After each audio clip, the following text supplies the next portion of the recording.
In a war-damaged schoolroom open to the grey skies of the rainy season, Igbo children take up their lessons after the Civil War. Once they sang about Biafra, but now there's another lesson to be learned, the new reality of one Nigeria that every Igbo must accept.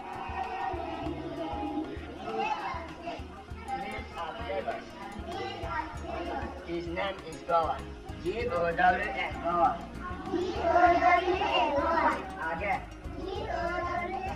Every teacher who wants to keep his job, every child who wants to make the most of his slim chance of material success in a united Nigeria must learn new loyalties, accept that Biafra has gone forever, and that their new hero must now be Gowon, not a Ojukwu. They heard us say, these are neighbors. His name is God. Even though the schools have no books, pencils or blackboards, the Igbos are grasping at the education that will give them the chance to rise above their defeat. Perhaps to find work in other parts of Nigeria, just as their parents used to do. The state government has taken over the mission schools, but the teachers have often received only 1 month's salary since the war ended. The teacher's bill comes to about $750,000 a month. We are not in a financial position to pay this. You just haven't got the money? But, well, we haven't got the money, but we've made arrangements for the money. The federal government has agreed to advance us this money to pay.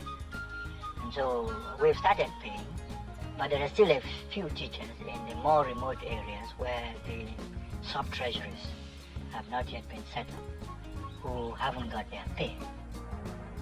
There are still some memories of Biafra to be found. These plane wrecks at the end of Uli airstrip are emotional reminders of the airlift of food and arms that stiffened the resistance of the Igbos to federal forces for 30 months. But the airstrip has not been used since the war ended. One of the first federal actions was to tear up the runway tarmac to cut Uli down to size, the width of the road it used to be. It's still the best bit of road in the area. Mines, heavy military transport and the tank traps the Biafrans dug across the roads have reduced many of them to almost impassable mud holes. One official estimate has put the cost of their repair at £12 million. Not only the roads are in a disastrous condition. This vital railway bridge across the River Imo, which links the north and east of Nigeria with the sea, is now being repaired by British contractors. The local labour here is Igbo because the bridge is in the east central state, but only a few miles south in the new river state, it's very different.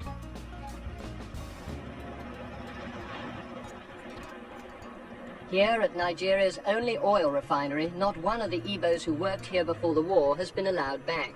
Some who bravely applied for their old jobs only narrowly escaped with their lives. Igbo workers have been rejected by the River State's government on security grounds, even though as a federal undertaking the refinery should recruit its staff from all over Nigeria. So the refinery is now working again without the Igbos. It's already up to its pre-war output of 30 to 40,000 barrels a day, enough to supply Nigeria's present needs. But other factories at Port Harcourt remain idle. The Igbos who used to dominate commerce and industry here have not been allowed back, and the River State men, however eager to take over their jobs, have not yet acquired the necessary skills. Outside the docks, I asked some Rivers men what they thought of the Igbos. Igbos, though we are all one Nigeria, but they misbehave themselves, and we feel at the moment, at this time, they should remain in their East Central state. You don't think there is a place for them to work down here now? At the moment, I don't think so. Do you think it will come in the future? That future can tell. But not now? Not now. The federal government has many times said that Igbos will live with their compatriots again in peace and prosperity. But whatever General Gowon may say about reconciliation in faraway Lagos, it's not happening here in the River State. This is Igrita, where these Igbos have lived for centuries. During the war, they fled, and local people from other tribes who remain seized the chance to occupy or destroy their homes and seize their farmland.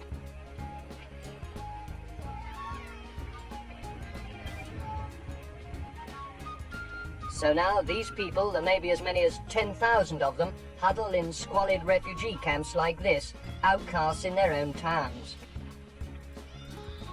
All their petitions to the governor of the River State have gone unanswered. There's no indication that they will ever get their homes back. How long is it that you and your people have lived here? We have been here more than 400 years ago. As long as that. Over 400 years ago. Do you have any other home at all? We haven't got any place. No home again than here, than Ikwere here. What do you think the local people want to do to you? Well, the people say they want to fight us. So because we ran away when there was a booming of gun during the Civil War, you see. And the army people protect them, not allow them to fight us.